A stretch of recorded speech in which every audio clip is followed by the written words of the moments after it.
Are you tired of feeling stuck, unmotivated, and uninspired? Do you yearn for something more? Something that sets your soul on fire? Well, look no further. Unleash the power within. Absolute motivation. In this powerful video, we'll explore the secrets of unlocking your true potential and finding the motivation you've always dreamed of. Imagine you're a superhero, and your power is turning dreams into real-life, awesome stuff. Even the greats like Will Smith, Elon Musk, Jeff Bezos, Oprah Winfrey started with a single step, a flicker of belief in their hearts. They dared to dream, to reach for the stars. They kept going, and so can you today. They stand as titans, inspiring millions. Let their stories fuel our quest as we chase our own stars. That's what we're all about here. Absolute motivation. If you have not done so, hit that subscribe button and let's start the adventure. Imagine a life where each day is filled with passion and purpose, where every goal you set becomes within reach. It's time to break free from the chains of self-doubt and embrace the limitless power that resides within you. But how do we tap into this absolute motivation? The answer lies in our mindset. It's about rewiring our thoughts, empowering ourselves to believe that anything is possible. It's about challenging our comfort zones and embracing discomfort as a catalyst for growth. This is not about temporary motivation, but a lifelong transformation. It's about finding the fire within you, that burning desire to achieve greatness and live life on your own terms. The journey won't be easy, but it will be worth it. Embrace failure as a stepping stone to success. Learn from setbacks and use them as lessons to fuel your growth. Surround yourself with like-minded individuals who support and inspire you to become the best version of yourself. Now is the time to take action. Start by setting meaningful goals, breaking them down into actionable steps, and visualizing your success. Create a daily routine that aligns with your aspirations, and watch as your motivation soars to new heights. Remember, you are not alone on this journey. Seek out mentors, read inspiring books, and listen to motivational podcasts that reinforce your commitment to absolute motivation. Imagine a life where each day is filled with passion and purpose, where every goal you set becomes within reach. It's time to break free from the chains of self-doubt and embrace the limitless power that resides within you. But how do we tap into this absolute motivation? The answer lies in our mindset. It's about rewiring our thoughts, empowering ourselves to believe that anything is possible. It's about challenging our comfort zones and embracing discomfort as a catalyst for growth. This is not about temporary motivation, but a lifelong transformation. It's about finding the fire within you, that burning desire to achieve greatness and live life on your own terms. The journey won't be easy, but it will be worth it. Embrace failure as a stepping stone to success. Learn from setbacks and use them as lessons to fuel your growth. Surround yourself with like-minded individuals who support and inspire you to become the best version of yourself. Now is the time to take action. Start by setting meaningful goals, breaking them down into actionable steps, and visualizing your success. Create a daily routine that aligns with your aspirations and watch as your motivation soars to new heights. Remember, you are not alone on this journey. Seek out mentors, read inspiring books, and listen to motivational podcasts like this one, and reinforce your commitment to absolute motivation. What do you want in life? What's my purpose in life? Why am I here? What do I love? What am I passionate about? How many people can genuinely answer, this is my purpose in life? Very, very few people. Once you're clear with your purpose, you know what to concentrate on, and you know what to direct your finite amount of energy towards.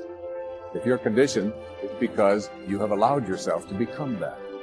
And if we conditioned ourselves to believe certain kinds of things, and one of the things that we kind of believe and hang on to and live with is this whole idea that all of the things that happened to me in my past are what are keeping me from doing what I'd like to do today.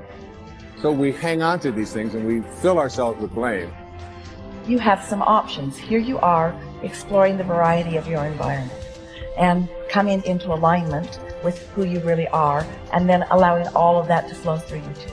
So in every moment in time, you have the option of focusing in a way that increases and enhances your alignment and your joy, which causes you to resonate with everything you put into your vortex, or something else.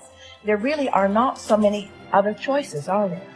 You can focus on a problem. You cannot have enough money and feel bad because you are attached to the money. Or you can not have enough money and feel good as you're anticipating more coming. But the consequence or the circumstance of the money does not need to dictate to you how you feel. That is the problem with getting attached to something that you can't control, is that it leaves you like a puppet with no strings. It's about not putting your attachment in all the wrong places, not putting it in what is temporary, but putting it in what is steady. And then in that steady attachment or alignment, then you can just flow it to whatever is currently in your now flowing through your experience. You can't give away what you don't have. People who are not good at giving away love can't give away love because they don't have it to give away. If I want to give you a dozen oranges, I can't give you those dozen oranges unless I go out and pick up 12 oranges someplace. Otherwise, all it is just empty rhetoric. And the same thing is true of virtually everything in your life. You can't give away love for others if you don't have love in here to give away. If what you have in here is contempt, if what you have in here is anger, if what you have in here is fear, then these are the things you're going to be giving away in your life. Every one of you are drawing a picture with your life. You're the artist. Your hands and your feet are the paintbrushes. And the choices and decisions you're making right now are the paint strokes. You can paint whatever picture you want to paint. You can become whatever you want to become. But your choices and decisions that you're making right now matter. You got to have the grit and the tenacity to push forward and give it a little bit more than what you have right now. Don't wait for the perfect timing. The perfect timing is never going to come because there's no such thing as perfect. There's never going to be a day where you wake up and you're like, this is the perfect day for me to finally change. All the things have lined up. My inbox is completely clear. I have nothing to do today. There's no distractions. The kids are finally perfectly on their own. Oh my gosh, my husband or wife is finally perfect on their own. Everybody is healthy around me. Everything is just perfect. The day is sunny and bright. And oh my gosh, look at all this gold that just happened to appear in front of me. It's not going to happen like that. You need to say, okay, there is never going to be a perfect time, so you need to set a D-Day. Literally, a day in which you say, that's the day. And then you need to marshal all of your motivation, all of your ability to learn and develop skills as fast as you can before that day. But when that day comes, that's D-Day. That's the day that you go. That's the day that you quit. And that has to be a real date for you. I mean, mark it on the calendar. That's the day you quit the thing. That's the day you walk out. That's the day that you leave that situation that is not healthy or satisfying or good for you or your soul or the people around you. That you have to have that date. It has to be scheduled or you'll never do it. You'll just keep saying, oh, you know, one day things are going to be... You know the people who say one day? They end up at the end with a collection of days that were so far from perfect that they're in a state of misery now. They never landed in the land of their dreams, because they were always marching in something that was miserable to them, right? At some point, the only way that life changes is that you change your course.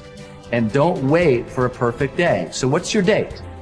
People who earn large incomes aren't lucky, and they're not crooks as those without money are so fond of pretending, nor are they endowed with more brains or talent necessarily than their friends and neighbors, nor are they privy to occult secrets, and only a very few were lucky enough to have had rich fathers or grandfathers.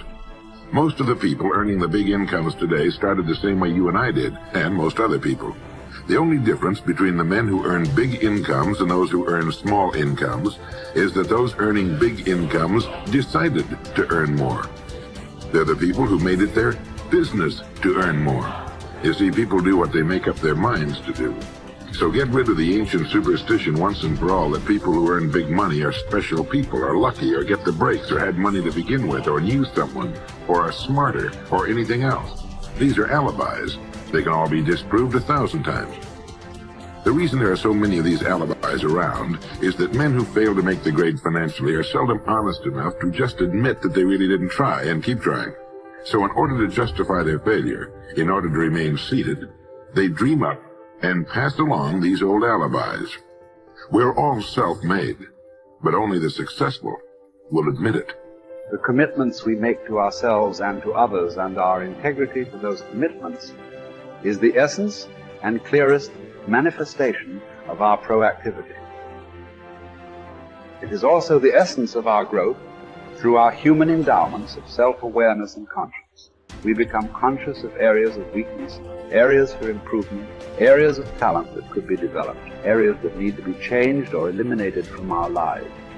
Then, as we recognize and use our imagination and independent will to act on that awareness, making promises, setting goals, and being true to them, we build the strength of character, the being that makes possible every other positive thing in our lives. It is here that we find two ways to put ourselves in control of our lives immediately. We can make a promise and keep it, or we can set a goal and work to achieve it.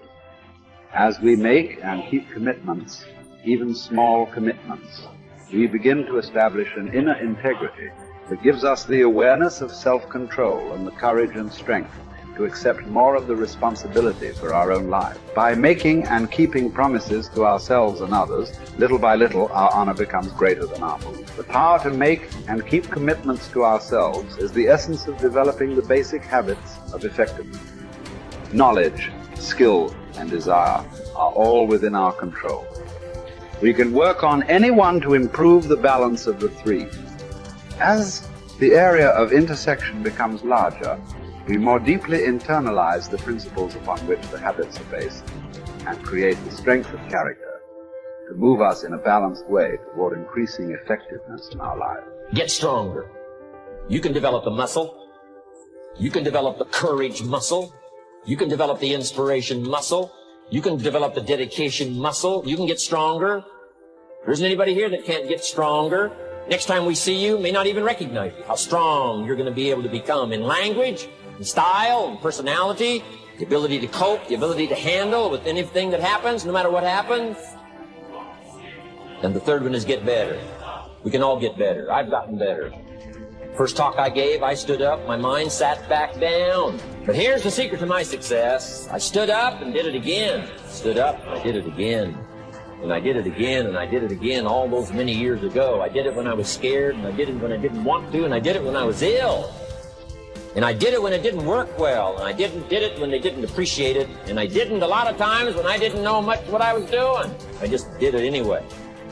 And now all these years later, I'm asked to walk on this stage. Greatest introduction I've ever had, greatest response and welcome I've ever had, the greatest opportunity I've ever had to touch this many lives with a mixture of word, heart, and soul. I got better. I got better day by day and week by week and month by month, and I'm asking you to do the same thing until you can develop a long arm and a long reach, until you can develop influence that won't quit. Touch people next year you couldn't touch this year. Touch people now you couldn't touch before. Conduct a meeting now you couldn't conduct before. Heart and soul now mixed in there that wasn't there, missing before. I'm asking all of you to get better in spite of the winters, in spite of the downturn, the money downturn, the social downturn, the personal downturn, whatever it is. Just get stronger. Get better. The key is not to wish for a better winter. The key is to wish for more strength, more wisdom, more courage, get better, get wiser, get stronger.